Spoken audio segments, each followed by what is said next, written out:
Olá, queridos. Deus abençoe você, sua vida, sua família, seu ministério. Aqui que vos fala o pastor Sérgio Santos. Estamos de volta com o seu nosso canal A Luz das Escrituras. E desta feita estaremos trazendo para você uma nova reflexão da parte de Deus. Convido você para ler comigo um texto que se encontra no Evangelho segundo Mateus, capítulo 17 e versículo 22 e 23 para a nossa meditação.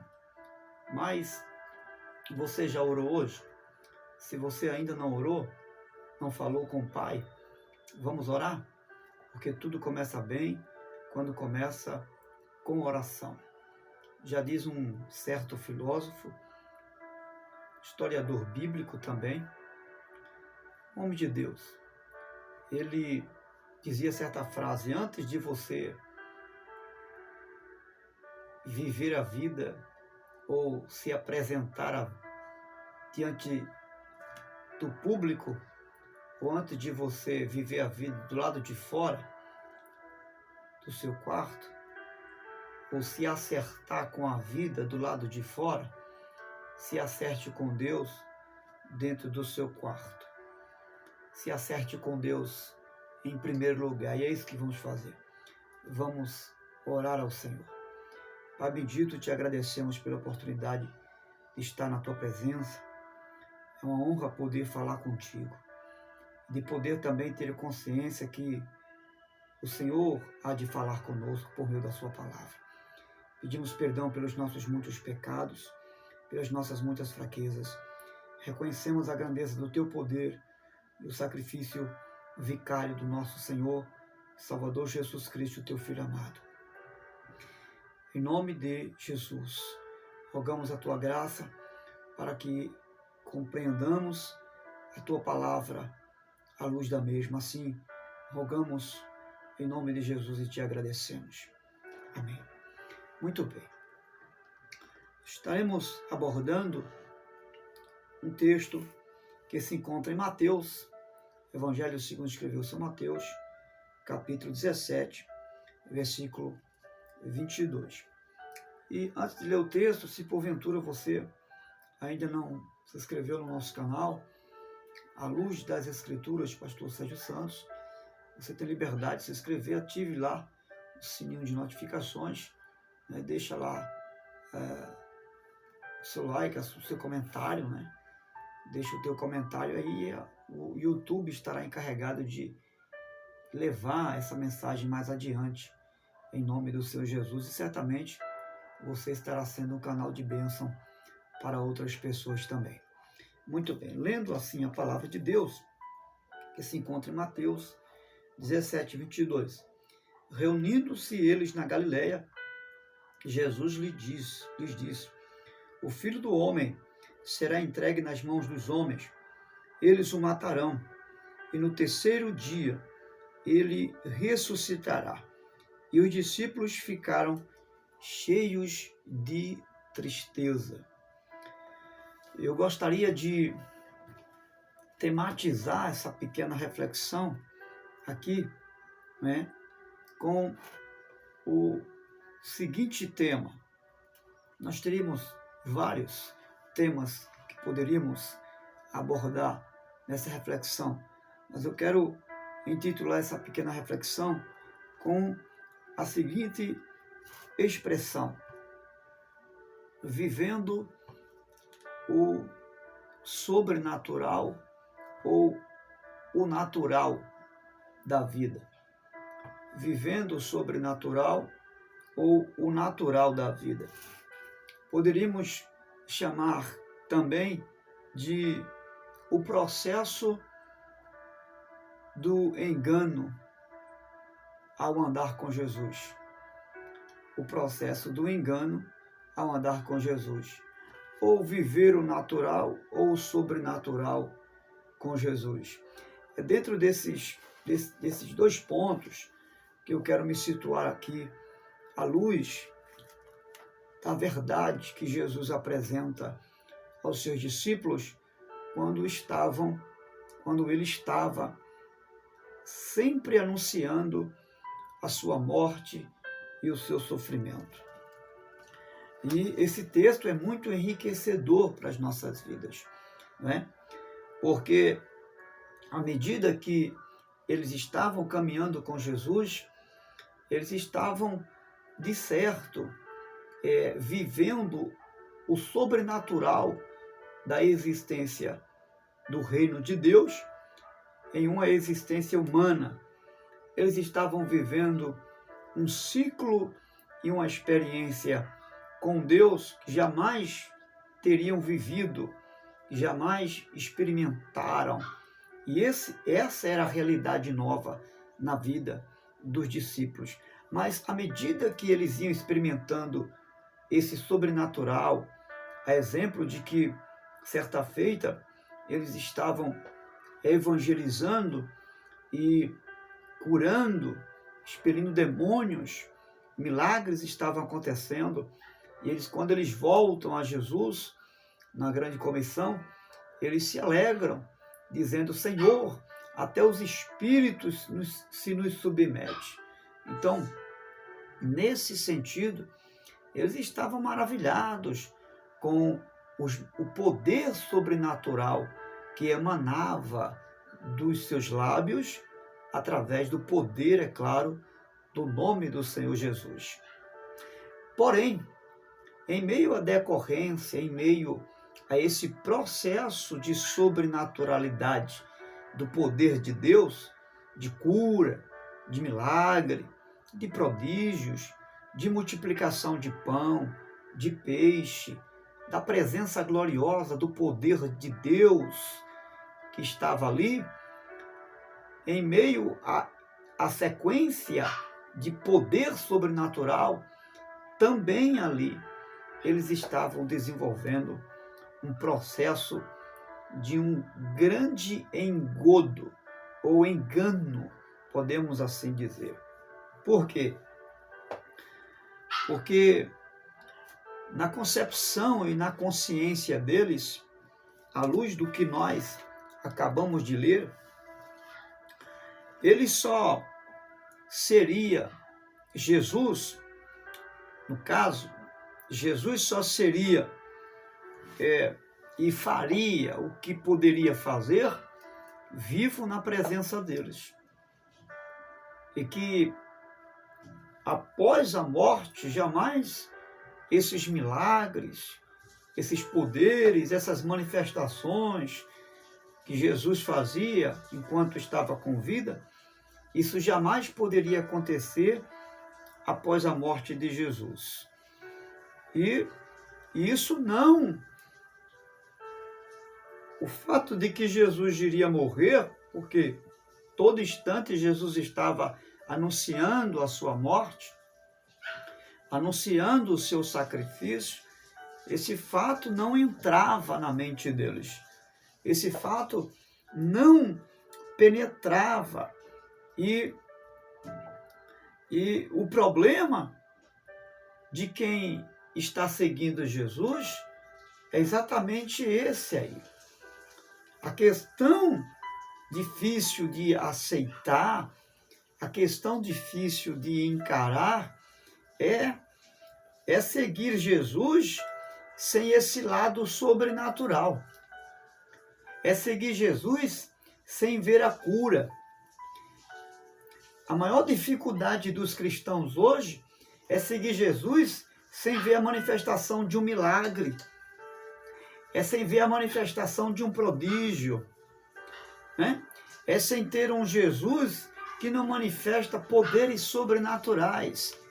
Essa, no século presente de hoje, tem sido a maior dificuldade e o ápice da incredulidade na vida de muitos cristãos tem sido exatamente o fato de não enxergar na existência espiritual e humana deles, de muitos, o poder sobrenatural que as Escrituras revelam na vida da igreja primitiva.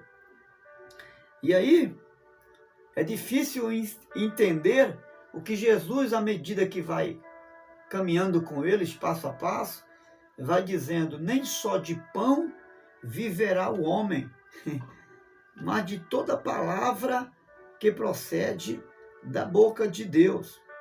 Ou seja, é difícil para eles aceitar essa postura, é difícil para eles aceitar esse conceito, né, de que o homem, ele não vive só do pão, mas de toda a palavra que procede da boca de Deus.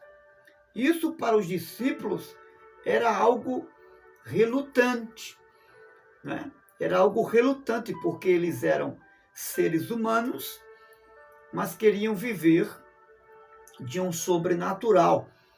Eles eram seres humanos, mas não absorvia o fato de que na existência humana, embora é possível se ver o poder sobrenatural de Deus, embora é possível se ter as manifestações do Espírito de Deus, com cura, com prodígio, com milagre, com ressurreição, mas eles não aceitavam o fato de que agora, vivendo nesse mundo real, não era mais possível sentir a dor. Eles não queriam aceitar o fato de que andar com Jesus e de que seguir Jesus, e pelo fato de estar andando com Jesus, que curava, que libertava, eles não queriam aceitar o fato de que não poderiam ficar doentes, de que não poderiam viver um momento triste na existência da vida humana. Eles não queriam aceitar o fato de ter sede e de muitas vezes até fome.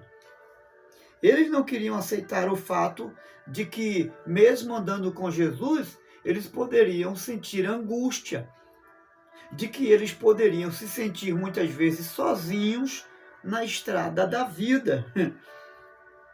E agora, pelo fato de estar andando com Jesus, vendo os prodígios, multiplicação de pão e de peixe, e de vendo Jesus socorrer as maiores e piores necessidades da existência humana, eles adotaram agora um tipo de um pensamento pragmático, um pensamento positivo,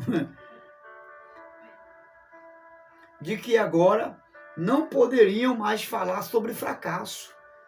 Não, essa palavra não existe no nosso dicionário. Porque com Jesus, agora não existe mais nenhum tipo de vale. Porque com Jesus, agora nós não vamos mais chorar. Não tem esse negócio de ficar chorando. Não tem esse negócio de ficar sentindo dor. De que agora, crente não se conta mais derrota. Eles não queriam aceitar o fato de que andar com Jesus, eles não poderiam agora jamais contar nenhum tipo de fraqueza. De que agora andando com Jesus não haveria nenhum sofrimento. E eles criaram esse tipo de pensamento positivo, como é uma ideologia hoje de muitos cristãos. Não, pense positivo que vai dar certo. E muitas vezes pensamos positivo, mas nem sempre as coisas dão certo. E isso é pragmatismo.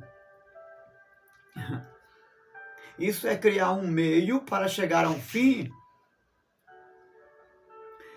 E, na verdade, nós sabemos que mesmo andando com Jesus, mesmo seguindo os passos de Jesus, nem sempre aquilo que eu posso pensar dá certo ou sai como eu pensei. E eu preciso ter uma maturidade. Nós precisamos entender que nós vivemos nesse mundo não como anjos, mas como seres humanos. Guarde isso no seu coração. A fé cristã, a fé em Cristo, ela não nega a minha e a sua existência humana. E Jesus toda hora está falando numa expressão melancólica da vida humana.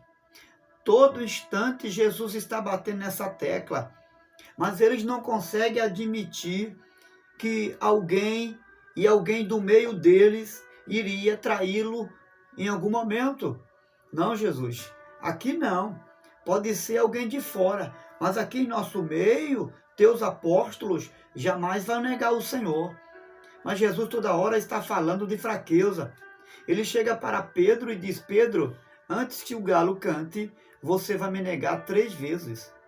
Ele chega para os 2 apóstolos, seus apóstolos, eles escolhidos por ele. Depois de uma noite de oração, Jesus escolhe os apóstolos. Você verifica isso em Lucas 6 e 12.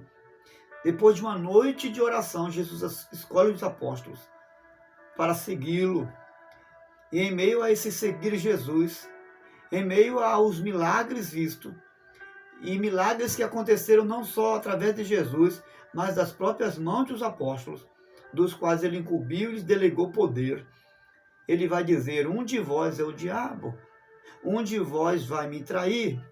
Eles não conseguiam entender que, embora vivendo um contexto sobrenatural de existência, eles não conseguiram entender que a fé não negaria e não separava da vida deles a humanidade real da vida. E isso jamais conseguia ser penetrado na mente deles. E toda hora Jesus estava dizendo: o Filho do Homem será entregue nas mãos dos malfeitores. E ele estava sempre falando: eles o matarão no 3º dia, eles o matarão, e no 3º dia ele ressuscitará.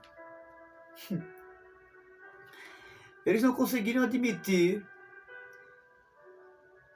seguir Jesus sem conquistar nada, sem conseguir nada, sem obter sucesso.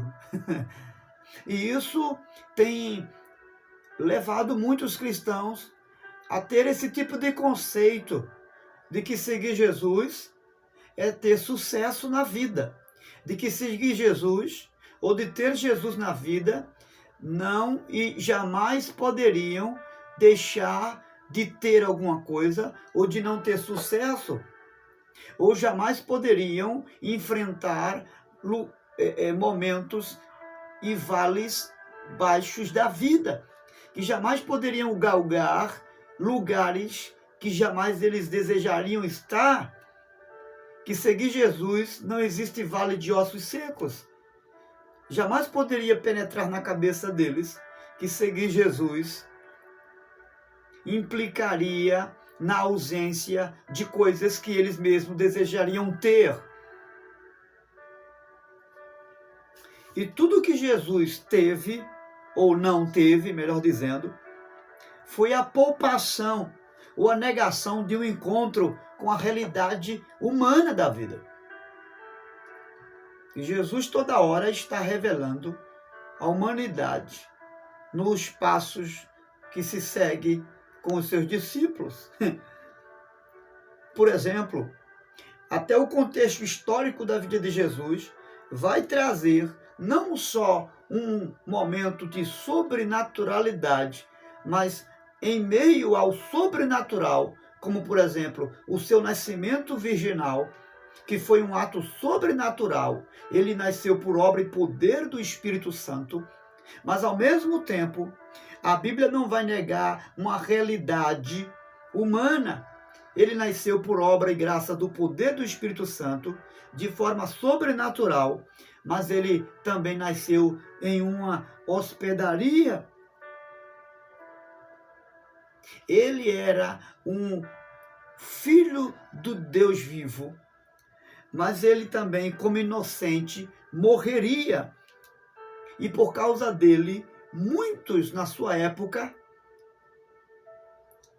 muito pouco depois que ele nasceu, muitos morreram, muitas outras crianças morreram. e ele teve que fugir para o Egito para não ser morto por Herodes. Veja que são realidades humanas que Jesus não encobre, e nem as Escrituras encobrem, embora ele se manifesta de forma sobrenatural. É o Verbo vivo que se encarna.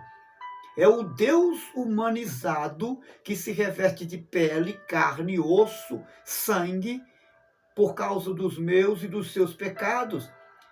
Mas em meio a essa sobrenaturalidade, ele não nega a sua realidade humana. Ele nasce numa manjedoura em Belém, a menor cidade de Judá. E ele vai viver em um lugar desprezível chamado Cidade de Nazaré, uma cidade rejeitada por muitas pessoas. Veja que em nada Jesus poupa a realidade humana do seu ser.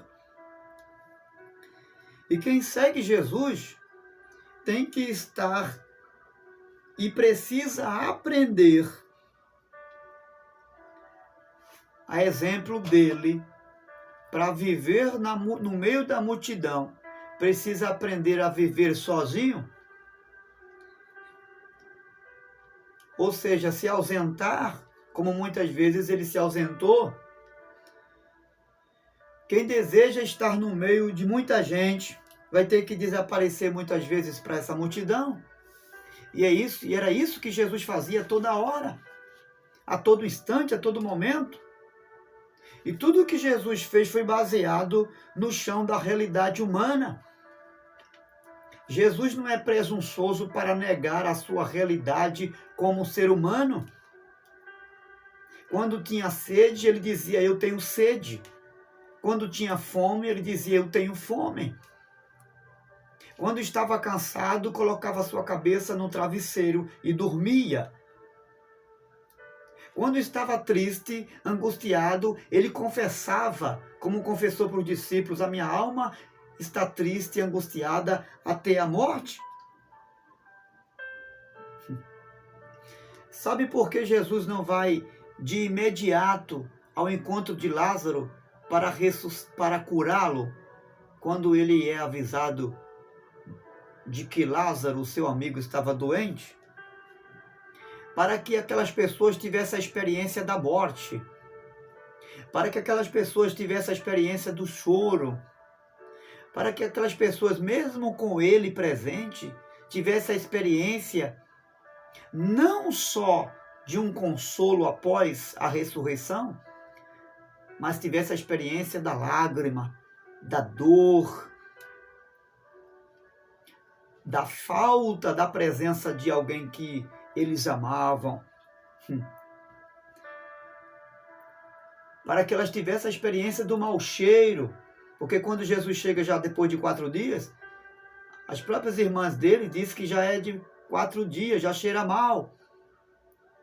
Então essas experiências humanas da vida, essas implicações negativas que existem na minha e na sua vida, são para isso, para adquirirmos experiências de uma realidade humana, que não é um mito, é um fato real.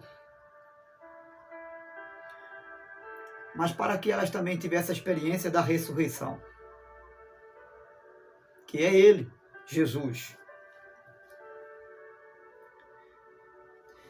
Eles criam Jesus, eles acreditavam em Jesus, e os discípulos alimentaram esse tipo de pensamento.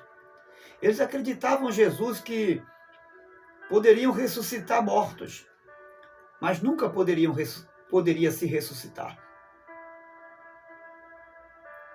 Eles acreditavam no Jesus que poderia levantar outros, mas que nunca poderia se auto-levantar-se.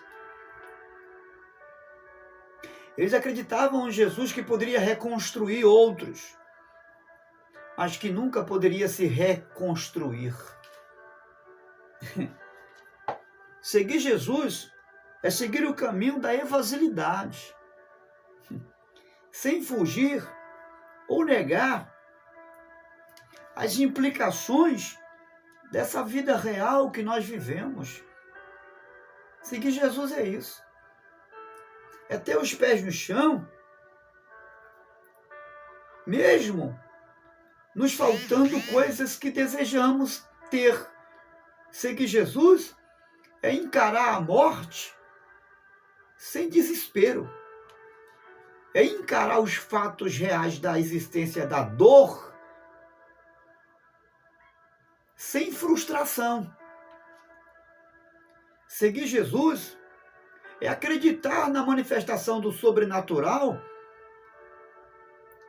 de que ele pode manifestar a cura aqui e agora, aí onde você está,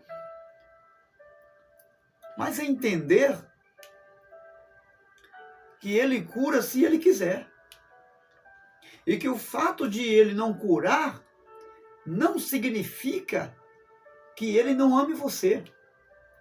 Que o fato dele não fazer o que você está esperando não significa que ele não está te ouvindo ou rejeitou a sua oração. Não, Senhor. Existe um ato soberano da parte de Deus. E que todas as coisas negativas que surgem diante de mim e de você são implicações de uma realidade humana. Porque não há nada que possa acontecer aqui embaixo que não tenha implicações humanas. Até mesmo a tentação.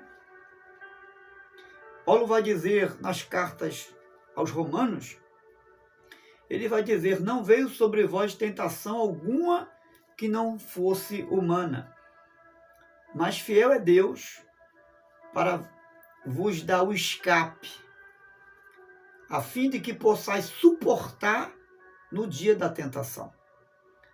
Então observe que em meio ao poder sobrenatural de Deus, isso não isola a nossa humanidade.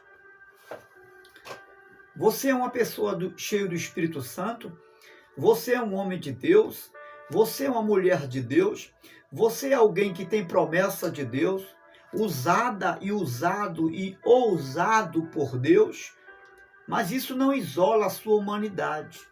Não significa que você não passe por vales da vida. Não significa que você, muitas vezes, como Elias, possa ficar dentro de uma caverna. Não significa que você não possa se sentir só em muitos momentos da vida. Não significa que você não possa sentir necessidade de água em um meio a um deserto.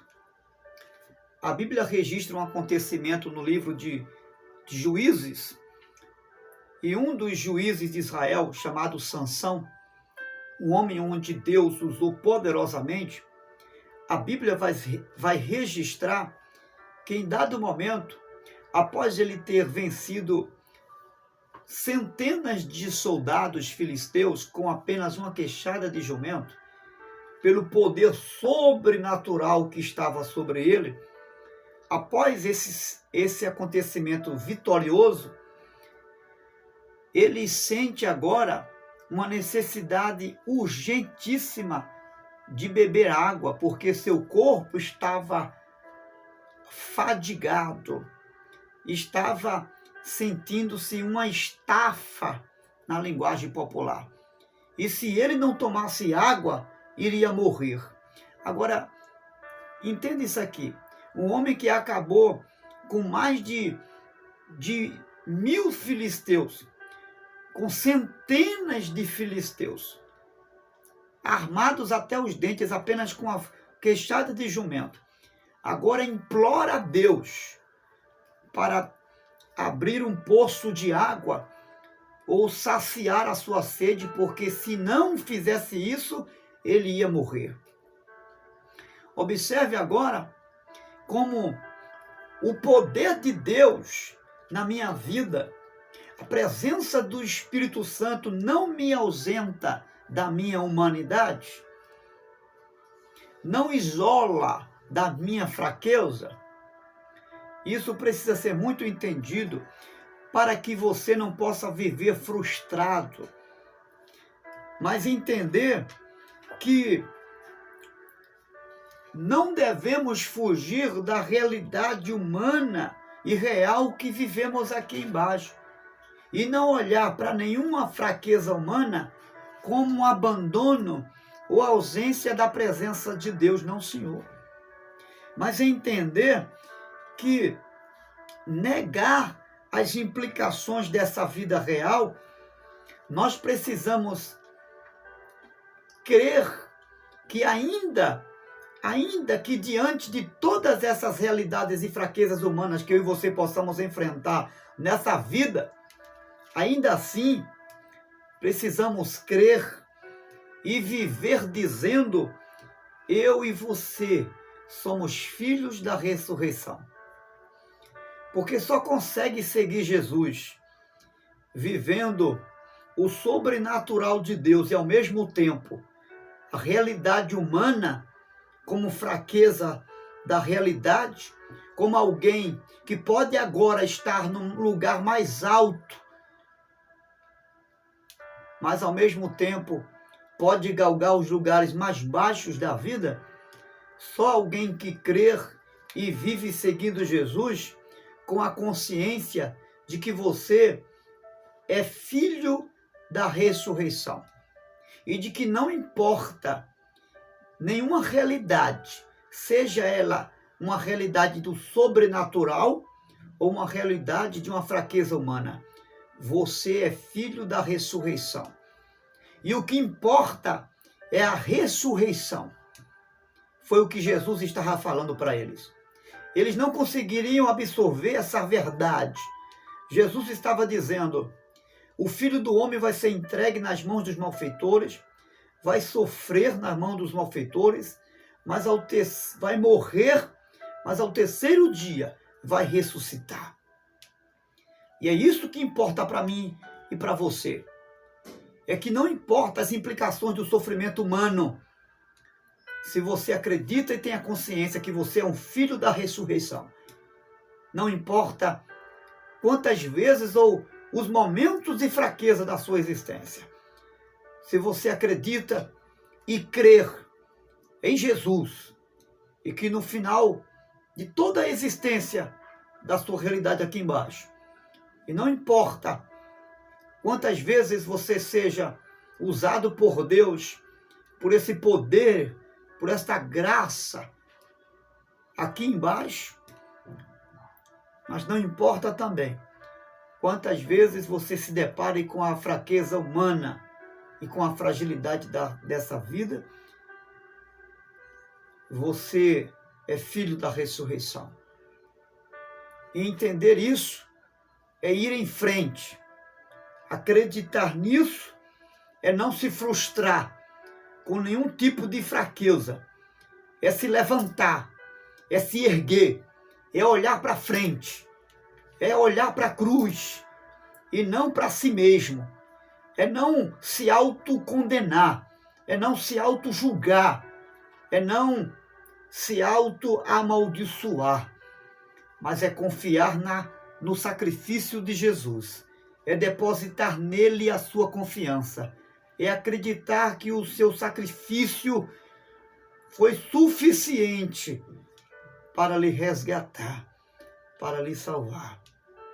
E não será nenhuma fragilidade humana que conseguirá deter você, que vencerá o sacrifício do Calvário, que limitará a salvação em Cristo Jesus na sua vida. Contanto que eu e você, contanto que nós não aceitemos a nos prostrar diante de qualquer que seja a fragilidade humana dessa vida. Fazer como o apóstolo Pedro errou, mas se arrependeu. Cometeu erros, é verdade, mas ele se arrependeu e voltou-se para o seu Senhor, quebrantado, crendo, confiando, nos olhos do perdão.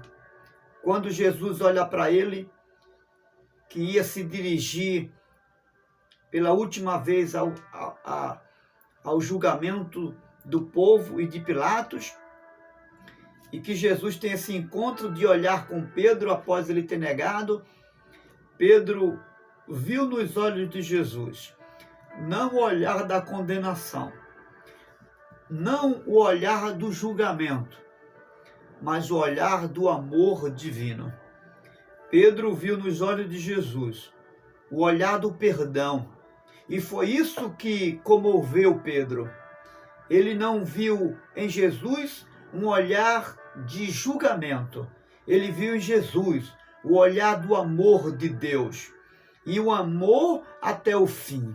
E ele recebeu em seu coração esse olhar do perdão, o olhar da graça, o olhar da misericórdia, e se arrependeu confiante de que Jesus não o rejeitaria após esse quebrantamento, e que Jesus não anularia todo o tempo em que ele passou a segui-lo, e que o seu tempo não ficou perdido, que Jesus não enterrou o seu chamado, que Jesus não passou em rosto e não passaria em rosto aquilo que ele havia feito. Ele acreditou no perdão do Salvador. Creia que em meio à fragilidade da vida, há perdão para você se houver arrependimento. Há perdão de Deus para você. Existe um chamado para você. Existe uma nova chance para você se houver arrependimento. Existe uma nova oportunidade para você. Existe ressurreição para você se houver arrependimento. Se você olhar para o olhar de Jesus como o olhar da graça de Deus, como o olhar do perdão divino, faça isso, e eu tenho certeza que você não terá apenas a oportunidade de se erguer de novo, mas você viverá no poder dessa ressurreição. E não importa o que possa acontecer, porque viver nos vales baixos da vida não significa viver fora da bênção e da presença de Deus. Não significa a falta do amor de Deus. Não, Senhor. Pelo contrário, seguir Jesus não implica apenas viver o sobrenatural da vida. Seguir Jesus não implica em apenas ver o coxo ser curado. Seguir Jesus não implica em apenas ver pão e peixe se multiplicar. Seguir Jesus não implica em apenas andar sobre as águas. Mas seguir Jesus pode chegar a implicar em até muitas vezes, mesmo diante de Jesus, ver os seus pés afundar sobre as águas, como Pedro, que começou de forma sobrenatural, andando sobre as águas, mas de repente, quando ele olha para a sua humanidade, ele começa a afundar. Porque na nossa humanidade não existe outra coisa senão coisas que nos afundam, senão coisas que nos colocam para baixo. Mas quando olhamos para Jesus, o sobrenatural acontece. E não é por causa da humanidade frágil que você tem que Deus deixará de manifestar o sobrenatural em você. Pedro estava cheio de fraquezas humanas, mas o sobrenatural aconteceu. E se você crer no que Jesus disse, como disse a Pedro, vem Pedro, e Pedro foi, se você atender o chamado dele, cheio de fraquezas, mas crendo em Jesus, confiando nele, não nas suas próprias forças, mas confiando nele, você andará sobre as ondas do mar. Agora não esqueça que mesmo com esse poder todo, que mesmo com essa sobrenaturalidade toda, isso não ausenta você da fragilidade humana. E é bom entender isso, para você não ser presunçoso, para você não viver uma vida com Cristo cheio de espiritualidade, ou seja, ser espiritualista, porque seguir Jesus não é ser espiritualista. Ser espiritualista é você aceitar o sobrenatural e negar a sua humanidade. Agora, ser espiritual é aceitar o sobrenatural, mas também entender que existe uma fraqueza em você. E que o fato do sobrenatural, o fato de você ser cheio do Espírito Santo, não significa que você está ausente de fraquezas humanas. Quero que você entenda isso, para que quando essa fraqueza chegar, você não se frustre, mas você siga o caminho pelo qual Pedro seguiu, chamado arrependimento. Porque é a única porta de entrada para que o sobrenatural volte de novo a existir na minha e na sua vida. Deus nos abençoe. Viva o sobrenatural de Deus. Permita que o Espírito Santo lhe use. Permita que coxos sejam curados por você. Permita que o poder de Deus emane da sua vida. Mas não seja presunçoso. Não seja soberbo em achar que o fato desse poder está em você, em achar que você não possa cometer fraquezas, ou em achar que você está isento de fraquezas humanas. Não, Senhor. Você pode sorrir, mas você também pode chorar. Você pode não sentir nenhuma dor agora, mas amanhã você pode sentir a existência da dor. Você pode estar rodeado de uma multidão agora, mas amanhã você pode estar sozinho em alguma instância da vida. Você pode estar vivendo o sobrenatural de Deus agora, mas em algum momento você pode sentir a existência e fraqueza humana da vida. Você pode estar agora em um lugar muito alto, em uma posição muito desejada por muita gente, mas você pode em algum momento estar no lugar mais baixo da vida. E isso não significa ausência da bênção e da presença de Deus. Pelo contrário, é o equilíbrio da bênção e da presença de Deus. E esse equilíbrio se revela na presença do sobrenatural, mas na presença do natural também. Um grande abraço. Que o Espírito Santo possa esclarecer melhor a mim, melhor a você, essa bênção e a bênção da palavra. Que o Senhor enriqueça os nossos corações com a sua palavra e que possamos, para nunca nos frustrar nessa vida, viver com consciência e consciência de que somos filhos da ressurreição.